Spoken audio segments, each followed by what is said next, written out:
આ જે વૈદિક હોળી માટેની સ્ટીક તૈયાર થઈ રહી છે એ સ્ટીક અહીંયાની જોઈ રહ્યા છે કે જે થોડા સમયમાં નાગરિકો સુધી વૈદિક હોળી માટે પહોંચનાર છે. વૈદિક હોળી થયા બાદ એમાંથી જે રાખ છેલ્લે જનરેટ થાય છે એ રાખનો પણ આમાં ઉપયોગ કરવાનું મ્યુનિસિપલ કોર્પોરેશનના CNCD વિભાગે આયોજન કરેલું છે.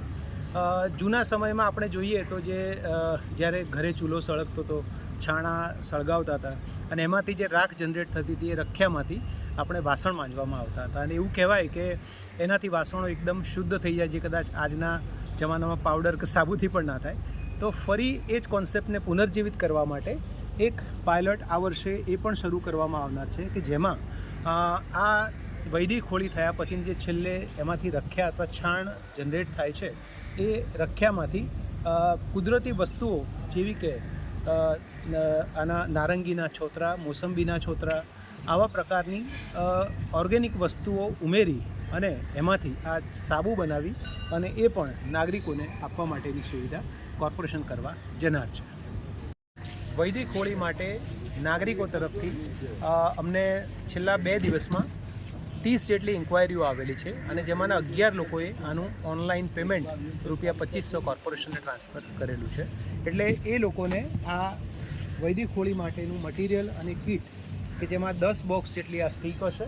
અને 1 બોક્સ આ છાણા હશે, એ એમના ડોરસ્ટેપ પર આપણે ડિલિવરી કરવા માટે પેકિંગની આ તૈયારીઓ અત્યારે થઈ રહી છે.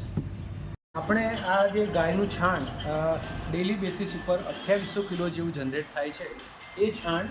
અહીંયા આ સ્ટીક બનાવવામાં ઉપયોગમાં આવે છે અને આ મશીનમાં તૈયાર થયેલી સ્ટીક આપણે જોઈએ છીએ. આ છાણની સાથે સાથે એમાં સૂકું ઘાસ કે જે